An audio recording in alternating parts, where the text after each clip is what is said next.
Finance SEQFC Preview Show with thanks to Vilic Law. This week we have Lliam and Tony as usual. Hey guys. Good evening, boys. And lucky enough to have Gray join us for a second time. Gray, how are you? Yeah, good guys. Good to be back. Welcome back. Been pushed out of home yet, or still making yourself busy? Yeah, I'm still making myself busy. I had a little game of five-a-side last night down at Goals at Emerald Lake, so that was good to get out and have a kick, and had a bit of a kick with Chris Dodd and Christian Rees and a few of their mates. So, yeah, it was good to get out there and kick a ball and have a bit of fun.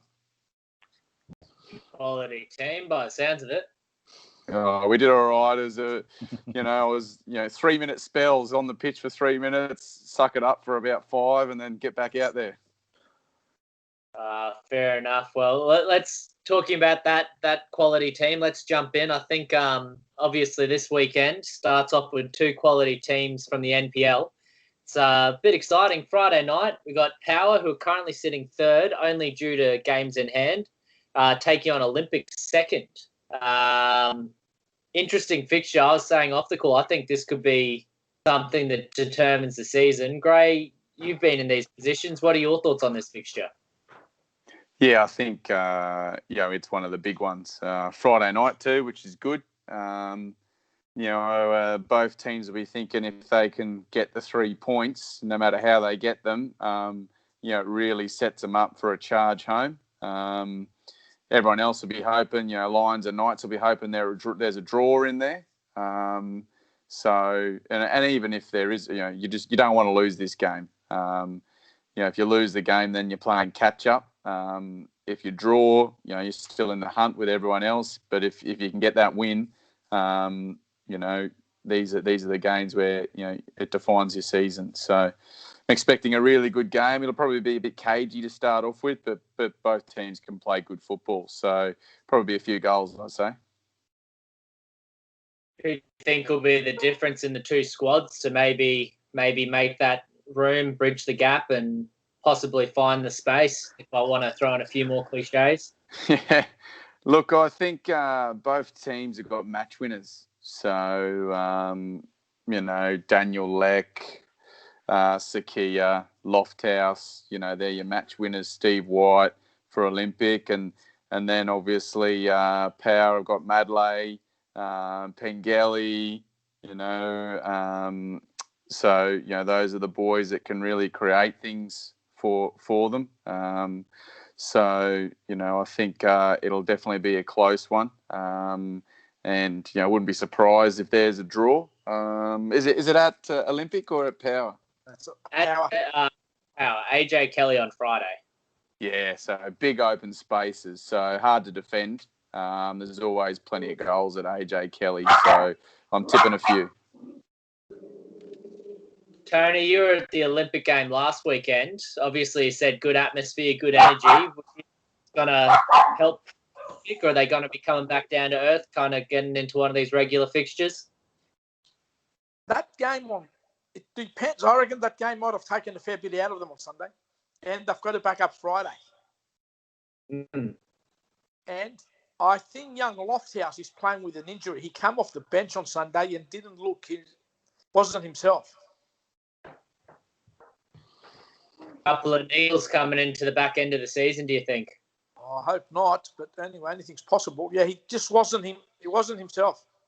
Yeah, he didn't look. Although he had that one shot where it was a great save by Joshy Langdon. But I think I'm sure Benny will be getting him. In the mindset, whatever niggle you got, you can forget about it and just get out there and win the game for the boys because he's a match winner.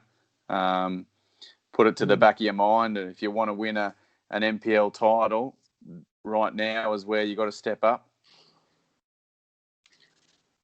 Couldn't agree more. I think this might be the game that may prove it, Gray. Yeah, I think whichever team can win this game, if they can, will give them a real boost going in, to the final few matches. Get your nose out in front and make everyone else chase you. Moving on from there, I know you mentioned off the call your old club growing up was Redlands. They take on one of your other previous clubs, Gold Coast Knights. Redlands are in a bit of a battle at the moment on the bottom end of the table in comparison to that last fixture. Do you think this could be an interesting one, or is it a pretty open shut case for Knights? Oh, I think you can never take anything for granted, but you'd expect Knights to be too strong. I think it was, 9-0 or something like that last time we played them. That was a long time ago. But, obviously Redlands, they're fighting for their lives. So you never know if they can jag one early and give themselves something to defend. I think if Knights score first, then, it could be plenty. There is midweek games next week, so whether they rest a few players, it's one of those ones that, are they going to be complacent because they think they should win easy? Maybe they rest a few to get ready for a big game midweek. I'm not sure. The squad's big, though, obviously, and I think everyone's fully fit now, so with a few more even coming in. So even the squad players are high-quality players and start clubs. So even if they shuffle around, I think Knights will be too strong, and it could be a bit of a score line if they get a couple early. Yeah, obviously this fixture weighs heavily. That game you mentioned, I think Power have a bit of luck there. They're actually playing Knights again. So those two teams that we've already mentioned, they're playing off. I think that's Wednesday night at 7:45 at Power. Your mindset, Gray, as a coach, obviously you gave us a bit of insight there. Do you have a system of resting players, or is it, do you rest your most tired players? How do you look into those kind of fixtures at this time of the season? Oh, I think you look at the games, obviously. I think from memory, Knights, obviously they got Redlands, they got Power, and then they got to travel to Moreton Bay on the weekend. So there's a couple of tough games, in particular with Power and Moreton Bay away. But I think, you still got to win that first game in the week, because then that can give you momentum. But also, the coaches will know which players are good at backing up, can play 3 games in a week, which ones they might want to ease up on for the first game so they're good for the second and third. You all have those players that struggle to back up, so you might take it a bit easier on them. But at the same time, you can't afford to drop any points if you want to win things. So you still got to go out there and do the job in the first game. Whether they rest a few players, if they're playing other players, you still got to pick enough players that are good enough to win the game first and foremost. So you're not resting anyone unless you've got a team out there that's good enough to win the game.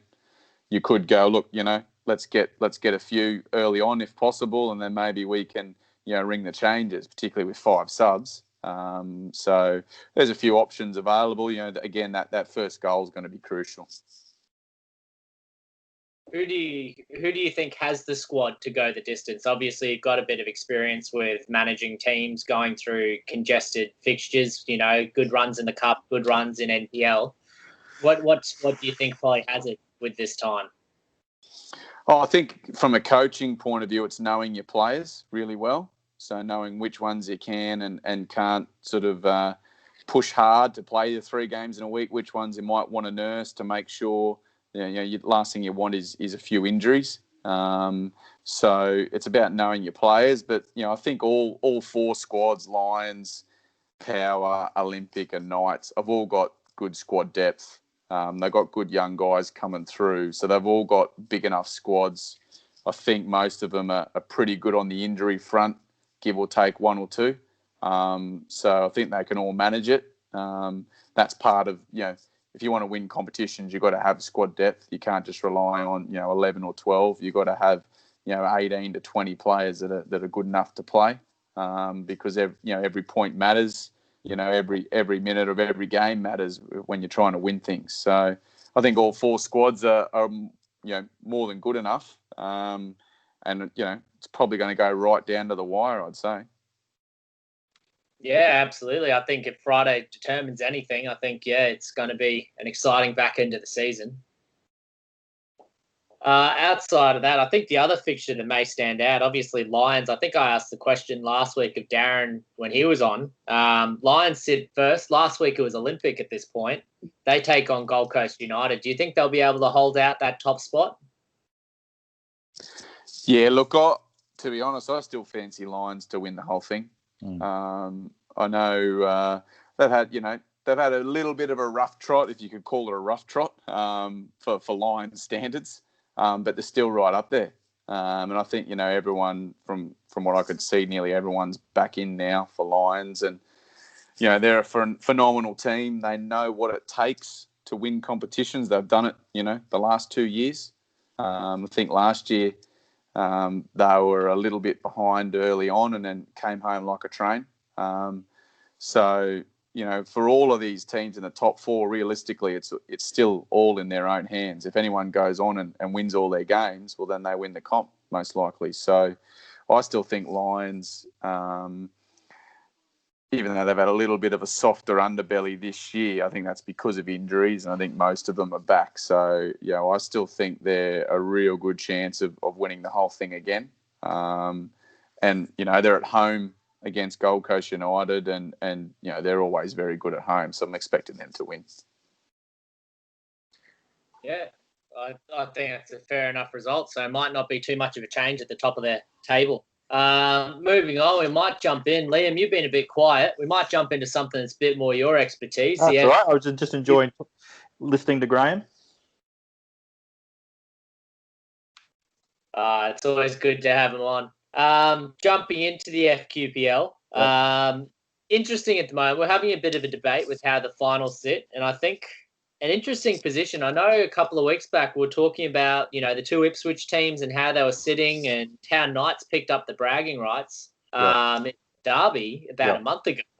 Obviously, Pride sit one place ahead of them on the table. Do you think, has that changed your mind? Are Pride back to the dominant team out west? No. They've been too inconsistent, and they haven't really shown to be a team really that and this is hard for me to say, being a pit boy who sits behind goal. Look, love my boys, but they haven't had the consistency. They haven't really had.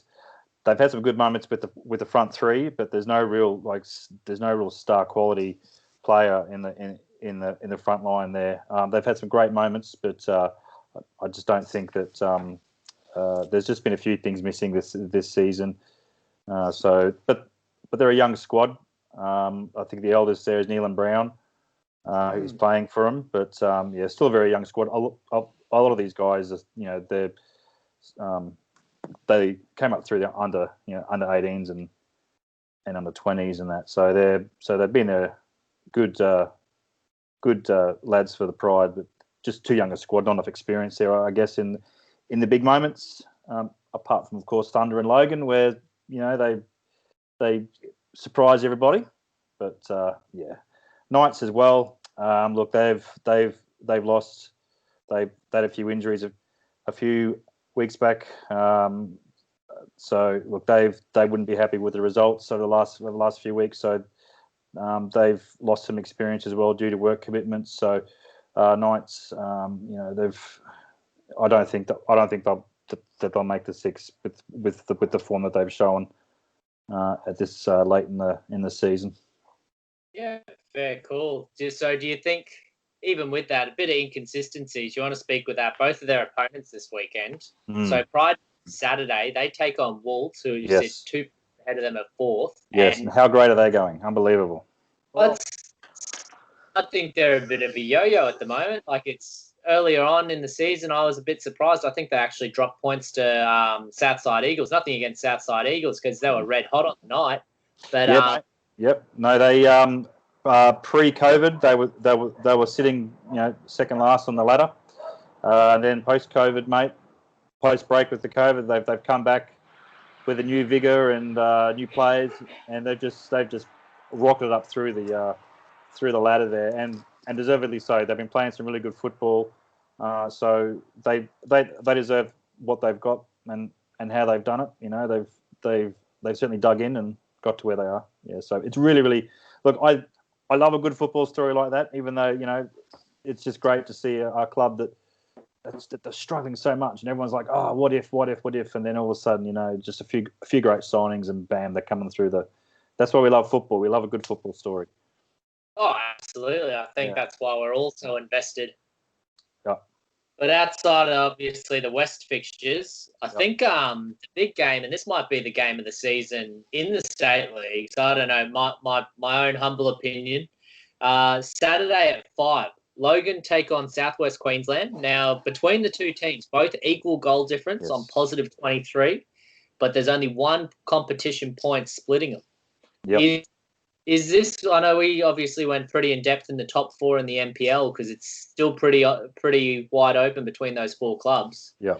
Is this bigger than the grand final? Because obviously only one team goes up this year. Liam, what do you think?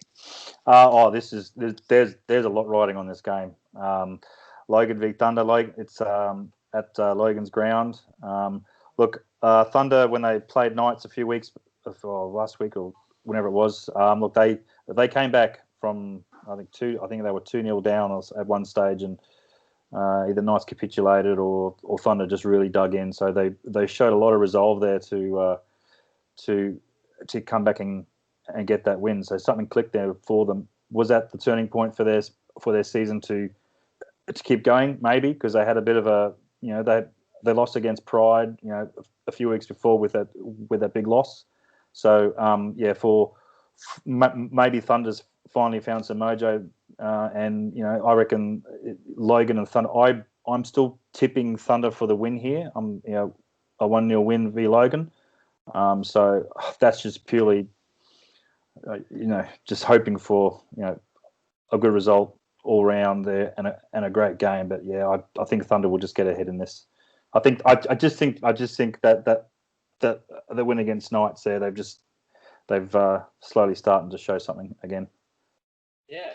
Tony, obviously you visited probably one of for me, I think, outside of the Olympic City derbies of days, you visited probably one of the best atmospheres so far this year. Obviously not the same cultural connections as your game last weekend, but is this something that, the neutrals can get into? Anyone can get excited. Do you think this game's going to be possibly game of the season FQPL, or do you think it'll live up to the hype? I think it will. I bagged Logan last week, so they'll probably be chasing me now. But anyway, we'll see what happens from Monday. But also too that Knights Holland Park game. Knights, if they want to stay in touch with the top 6, they need a result out of this. And Holland Park, they were ahead 2-0 there at one stage against Pride, and Pride came back in the end there for a 2-2 draw. But Knights have got to really pull something out this week. The forwards have got to start firing. They've been playing a lot of sideways football, so they need someone there to really start making those strides forward. So. And I think from memory, I think Knights got up against Holland Park earlier in the season. Yes, they did. Yeah, I think that was the first game of the season, actually. I think, yeah. Sorry, Tony, I cut you off, mate. What were you saying? Mitchelton have hit the wall, haven't they? Well, Mitchelton, they've dropped off the pace. Yeah. Obviously, 14 games between the top 3. They're still 7 points out of touch with Logan, so 8 points from the top of the table. So I think they need a lot of results to go their way to stay competitive. They're definitely going to wrap up that top 3 finish, I believe. With the black, I reckon Wolves will get them. Yeah. Oh, that's a big call, I think, boys. Wolves are in good form. Yeah. And I don't know if they're yet to play Logan and Thunder, but they could have a bit of an impact on the promotion battle too if they take points off any of those top 2 sides, because they're in good form. So whoever wins this game on the weekend, if someone does, gives them a good heads up, but certainly wouldn't be game over, because I think, particularly if you've got to play Wolves, they're definitely capable of beating those top 2 sides. I think there'll be a lot of goals in that Pride Wolves game. My heart says Pride, but Wolves are playing great, and I think it'll be a 3-2. 4th, 5th, and 6th are all on 22 points, so I think Wolves have got 14. I think they're 14 games, and Rovers and Pride are 15. So they've got a game in hand there as well. So look, that whole Wolves, Rovers, Pride, Knights need a win to keep up with the top six. Pride will want to win just to get away from Knights because of that local Ipswich rivalry. Rovers, they're always up there, and heaven forbid Rovers don't make it, because we'll never hear the end of it from Phil. And Wolves, it's just that whole fourth to seventh. It's really tight. I think either way, unfortunately, Roach had to buy this week. So regardless of the results, I don't think they'll hold the position they're in. Well, I think like I said, I tipped Wolves, so I think Wolves will start breaking away from Rovers and Pride. But Pride upset Logan and Thunder as well. So I guess it's whatever mindset turns up on the day. So that's up to Pride to try and get them boys thinking the right way. So yeah. Bit of a segue, Gray. Obviously, while we have your expertise, this year's been a year like no other. One up, one down from promotion relegation. Is it something around the state level that you're finding there's a bit more pressure about, or maybe some teams a bit more relaxed, knowing that you only have a couple of clear competitors to go up and down? First of all, I think it was probably the right call from Football Queensland. Once we sort of knew Mackay weren't going to be in the NPL for obvious reasons, to keep their spot for next year. I think that's fair. And then as a result, only one up, which is happening anyway, I believe, and one down. So I'm comfortable with that, I think. That particularly for the QPL, it makes it, that's why it's such an exciting battle this weekend, because the top two sides going against each other, only one of them come the end of the year can get promoted. So, and the one who doesn't get promoted is probably going to be, dirty on themselves for not getting promoted. So it's bigger than a grand final for the QPL. The main thing when you're in the QPL is you want to get promoted. So I think this is the grand final, so to speak. I think it's great to have that promotion relegation side to things. If you look at the NPL, obviously there's a number of clubs who are, I think even seventh down is probably still looking over their shoulder. That's how tight it is. So if you have, a week where there's, 3 games in a week and you have a bad week, you could be in some serious trouble. So, that keeps it exciting, definitely. I think from my own personal point of view, and I mentioned this to some of the Football Queensland staff the other day, is if there's 14 teams in the NPL competition, I think there should be a top 6 final series. If there's that number of teams, I think you look at while the title race is still open, I think the top 4 is basically sorted already. There's a top 4's already sorted. Yes, there's a relegation battle, but for some of those mid-table teams sort of come in the back end of the year, they're not going to have that much to play for. So I wouldn't mind seeing a top 6 or at least a top 5. If you've got that many teams in the comp, you reward the top 2 sides throughout the year to sort of go into the next round of the finals, or however you want to do it. But I wouldn't mind seeing a top 6. Because to be honest, I don't see any teams really breaking into the top 4, even next year, or the year after. If the squads sort of stay as they are, I think the top 4, consistently miles ahead of the rest. So, although there's a few upsets here and there, they're very consistent, those 4 sides, and have been, for some time now. So for a little bit of a neutral now from my end, obviously. So it would be nice to maybe, have a look at maybe a top 6 and see if we can sort of get a few more teams playing finals football. Yeah, absolutely. Moving on from there. Oh, sorry, Tony. Yes. Oh, sorry, Liam. Sorry, mate. Look, no, just just a thought. Just sitting here thinking, Logan, they've thrown a lot at FQPL over the last few years, and they've come up just short, the last few seasons. And how do you think as a club that they'll respond if Thunder go up? Because Thunder have just come back down and then they're going straight back up again. So do you think Logan? How do you think they'll respond with that? Do you think they'll just go again next year, or what do you think? Yeah, well, I mean, I know a lot about Logan. Obviously, haven't been there before and got some friends there. I think they were devastated that they didn't go up last year. I think they sort of thought internally that they probably bombed a chance there. To be fair, and should have gone up, but sort of they blew their chance towards the end. Sometimes that happens, and some of the boys who played last year might learn from that, and it's a tight tussle, so that they can. Sorry, someone's trying to call me there. It was a bit of a tight tussle last year, and they learned from those mistakes or some tough lessons. So I think they'll learn and will be stronger for it. If they don't get promoted, I think they'll just go again. Just go again. You have to, don't you? Why not? That's what they're there for. And they're a well-run club, and a lot of good juniors coming through. So it's not like they're they're breaking the bank or anything like that, and it's do or die if they don't get promoted. So I think they'll be disappointed if they don't, but I'd just suggest that they just get ready and go again. Yep. Cool. All right, Joey, over to you. I'll stop butting in. You got to give credit and credit due for what Logan's done. I remember when they were, what were they? Wasn't even Capital Leagues. It was a League 2 side. Yeah, it was like Metro 2 or something like that. Yeah.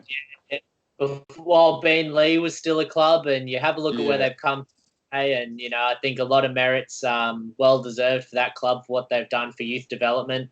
I know Nick's been a big part of that down there, and I know he's doing a lot of work with the women as well, and they've got a fantastic program going there. So either way, hopefully, obviously they continue what they're doing.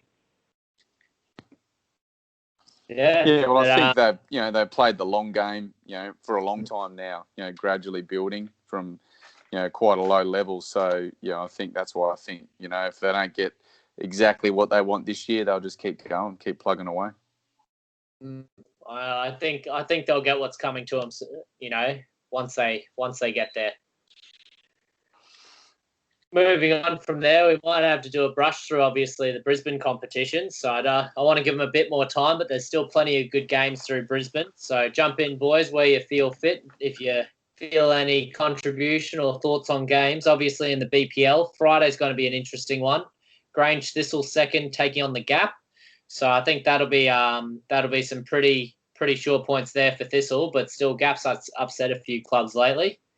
But I think the big one out of the BPL, Brisbane Knights. I don't know, Gray, maybe while you're on here, maybe this is information different to your old position with Gold Coast.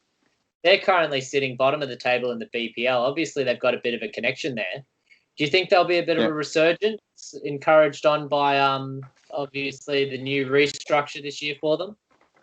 Yeah, look, I think, there's certainly, a lot of linkages there between Gold Coast Knights and Brisbane Knights, and I think they're working hard behind the scenes to try and get Brisbane Knights, back to sort of where they were, a long time ago when they were, Brisbane Croatia and Rock Lee back in the day were quite strong and powerful clubs. So this year I think was just a bit too soon for them, but I would expect if they've already done a lot just to fix up the ground there and the facilities. So I think, moving on, expect to maybe see them push up the table in future years, and maybe push up the leagues depending on how it all pans out in future years. I think, the ambition is there to build that club back up again for sure. Would that be the intention, or more of a Brisbane-based for juniors, or was there a particular plan that you may be able to elaborate? I don't want to throw you under a bus or anything. Oh, no. I think they certainly want to just get the club going again, and that that would be seniors definitely and juniors. So, it's a bit of a growth area as well in the surrounding suburbs for population. And there's quite a few other clubs, in the local area as well that are pretty big. So there's a lot of schools nearby as well. So, I think, there's definitely an ambition to grow that club and make it a lot stronger. I know that for sure. Thank you for sharing that with us. It's I know it's something I've been curious about ever since seeing that announcement earlier this season.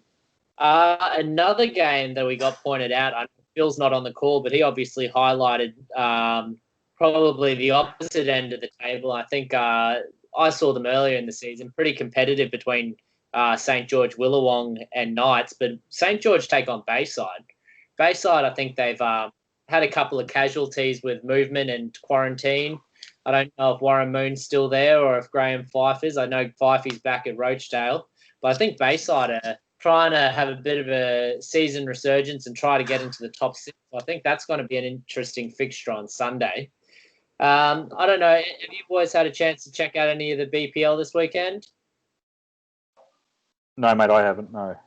I've Cap 1 and Cap 2 I've had a look through, but not Brisbane. What about you, Tony? No, I haven't been, mate. None of the Cap 2 comps over anyway, I reckon. Yeah. I had a chat to the St. George coach, Oscar Langani. I met him the other day just at a junior carnival, and obviously was chatting about his team and he's telling me who's playing in that team, and there's some high-level players that have certainly been around at NPL standard. They're on a really good run. So, I mean, I expect them to continue, really. And he's quite confident that they can go the whole season and keep, racking up the wins. Well, I think that may be the team that's probably going to run away with it. I mean, if we look at the standings at the moment, they do sit 5 point clear of Grange Thistle. So they might run away and might build some momentum. Obviously, in the BPL, they're not even halfway through the season. So I think the calibre of the squad, as we've alluded to a lot tonight, that might be what makes the difference in this competition. Lliam, you mentioned, of course, you were more invested in the Capital 1 and Capital 2 this weekend. Was there a particular reason for that? Anything that stood out? There's the UQ v Spirit.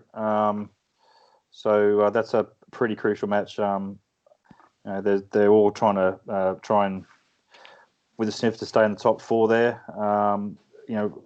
New Farm United, I think, will be the one that'll be going down. But I mean, is it the same as Brisbane with the amount of rounds, or is there still a bit to go? I think there's still a few to go, isn't there? Sanford Rangers, Terry Kirkman there again, ex Pride. He'd be very happy with the way that they're going there in position 1. Athletic nipping at the heels there. Lakes as well. I think the top two are probably just starting to creep away a bit now, I think, and Virginia and the Lakes are having a bit of a battle there in 3rd and 4th for the top 4 rights there. It's again, this is like FQPL, 4th to 8th. They're all split by 2 points. Even if you want to go down to 9 down to North Pine, to stay close to that top, to those top teams, that's pretty. There isn't much split in there either, and when it comes to points. So Cap 1's looking pretty competitive. Yeah, absolutely. I mean, the only one that really stands out, unfortunately, is New Farm, that have only picked up 3 points so far this year. Yeah. I think with plenty of games to be played, it'll be interesting to see where this competition sits in a few weeks' time. Yeah, but Tony, obviously, you said Cap 2 pretty much wrapped up. Why do you think that, mate? Well, what are they, 8 points in front now? 8 points? Yeah. Is it 8 points? Yeah, Pine Hills are running away with it now. And I don't think there's enough quality teams in that comp to take points off them. Great. Is Chingo got the champagne out or what? Tony, has he got it out yet? Chingo wouldn't buy champagne if his life depended on it. Wow. Yeah, Pine Hills are just running away with it. What are they? 10 from 10. 10 wins, every game they played, they've taken maximum points. So they're sitting pretty on 30. Logan Metro's the next one down there on 22, and my hope for the season was, of course, Ripley Valley after last season's heroics in the first. But look, I think Pine Hills have just run away with it. I think you can probably call that now, to be honest. Yeah. Tony, you're pretty close to Leo Siriardi, coach of Pine Hills. He's done it a few times before where he loves going the season, not dropping points, not losing games. Is it a thing that he's obsessed with? Is it what he lives for in coaching? Is that what he likes in projects when he goes to clubs? Mate, every coach wants to win. Leo, and I have to admit, Leo is probably not the best coach around, but he's a very, very good player manager. And he just gets everyone on side. He gets them all playing for each other. They play hard, party harder, and they just go from there. I think they give it a few more weeks and they might have plenty to party about. Don't party, don't worry, yeah. I worry for Oxley. They take on 11th place the Oxley at Saturday at 3:00. Should be very interesting, but obviously another game to keep an eye out for. It's good if you want to catch up on the highlights. Got Clairvaux versus Moggle. They're actually in the Football Brisbane feature game, so that'll be interesting. 5th versus 7th. If you're not exactly keen to get out over the weekend, but you want to catch up on your football. But also another one that stands out: Logan Metro versus Slacks Creek. I keep asking the question off calls whether we call things derbies or not. Both Logan teams. Is it close to be a derby? I think so. Like we have done this before, haven't we? Where especially in NPL, where everything seems to be a derby. If it's Lions, it's Strikers, City. There's always a derby thrown around. But yeah, Logan, I think you can probably safely call it a derby there, Joey. I think that'll be a good game, obviously determining top four with Logan Metro sitting in 2nd and Slacks Creek in 4th. I don't know if any of you guys caught. Moving on to Cap 3. Yeah. Football Brisbane actually put up the highlights. They had, for me, probably my pick of the round last weekend. And unfortunately, I jinxed both the teams. Narangba versus Springfield ended in a 2-2 draw. No positions changed at the top there. Interesting game. But I think with that one, obviously not a huge change. Obviously, Springfield's still a game in hand, but they take on Jimboomba. So they actually play Saturday at 7:00. That's my match of the round, that one. I think that's got a bit of importance to it. Now, Springfield and Jimboomba, is that close enough for a derby for you, Joey, or not? No. They're all good. I'm joking. They're the places people want to drive out to. Yeah. We don't have Bank anymore. Maybe it's the beer, mate. Maybe they haven't produced enough beer there at Springfield. Who knows? What was it, Springfield? What was the name of that beer you had a few weeks back? What was it? The Pilsner, the Springfield United Pilsner. Yeah. It's a good little beer. It's from Ballistics. I think they've got one brewery in Springfield, one brewery in Milton. So little plug for them. They're doing pretty good work. There you go. So that's Springfield and Jimboomba. Only I think 3-4 points separate them there. Springfield have got a game in hand over Jimboomba, So again, there's some importance there to stay in touch with promotion spot there. So it's any game when it involves the top 2 or 3, 4 of a league when they're that close.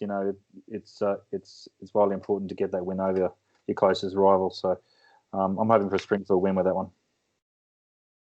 Always a fan of the West. I love your consistency, Liam. Thank you. Westie. From there, Westie. It's a bit different to the Southern Westie, but still a Westie. There, boys, that's the leagues for the weekend. Any other games that you want to mention before we jump off, or any other topics moving on before the weekend? I don't think so, but I would like to do a shout out to Lliam Brown there for Western Pride. He played his 96th game there against Holland Park, but he actually broke Joe Duckworth's record for the club for the amount of appearances for Western Pride. So he's well on his way to his 100 games if he stays fit. He is playing on a bit of an injury cloud at the moment. But I think in this day and age of youth development and player signings and people coming and going contracts, I think it's pretty rare these days where you can probably celebrate a big achievement by that for a player. So just a shout out to Lliam Brown there. He's good guy, great midfielder, and plays with a ton of heart. So shout out to him. Yeah, couldn't agree with you more. It's I feel kind of bad because he's always been a player in the back of my mind seeing him play, but to see him, captain the squad and be a good young leader, he's definitely one to look out for the game, and hopefully he plays plenty more ahead of him. Yeah, because I think it's good, especially out west, to have a young role model like himself, especially some of the talent coming out of those clubs. Yeah, no, absolutely. So he's, like I said, he has been playing under a bit of an injury cloud. He certainly stepped up for Caddo there last week. Played. He didn't have to play, but he wanted to. He felt it was important to. So whether that's good or bad for player health, coming into critical rounds of the season, I think Nealon's just gone. This game was important for us to get some sort of result. And look, was it him? Was he the difference with the 2-2 draw? Who knows? But that's the type of inspiration that you kind of like to see, and it sets a good example probably to the rest of the young fellows as well there, because I think he's probably the eldest that's on the pitch there. I think I could be wrong. I think Cillian might be there. I think you got one man that is substantially appears older, at least. I'm not sure who he is, but there's someone who looks like drove a few of the players to the field. Tony, did Phil take you up on your offer to come have a beer with Chinga, or did he leave you high and dry? I had a few beers. No Phil Davis there. We'll keep pounding him. See what he thinks. Got this promotion as a publicity officer at Rochdale, and he must think he's Barcelona or something. New stadium, the Rochdale Nou Camp, is it? I've got to go over and have a look, actually. It looks impressive.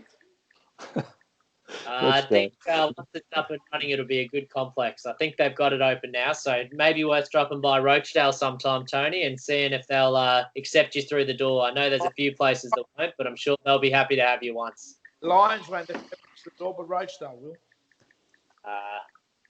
Fantastic. And Gray, is there any games you're getting out to in person this weekend?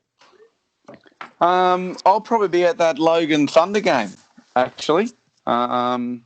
So it's an early kickoff, so I'll get out there and say hi to a few people, and I'll be cheering the Logan boys on, of course. No offence to Thunder, but as a former club, so I'm hoping that they can get the win and hopefully kick on and get themselves promoted. So I'll be at that game, and then apart from that, it'll be watching a few on the Football Queensland TV, I think. Yeah, fantastic. Well, good to hear there's going to be a few voices down at Logan. I think that's going to be a cracking game this weekend. Tony, Lliam, thank you again for your company on a nice evening. It's always great to see you, boys. Gray, thank you very much for having us again. Thank you. Anytime. Gray, once Cheers, again, guys. thank Thanks. you for your expertise and your input. Always appreciate it, mate. Obviously, enjoy the games this weekend. And then, obviously, I want to thank Look Finance for supporting the SEQFC Preview Show, with thanks to Vilic Law. We'll see you guys next week. No problem. Bye-bye. Cheers, guys. Thank you. Bye-bye. Thank you. Bye. Bye.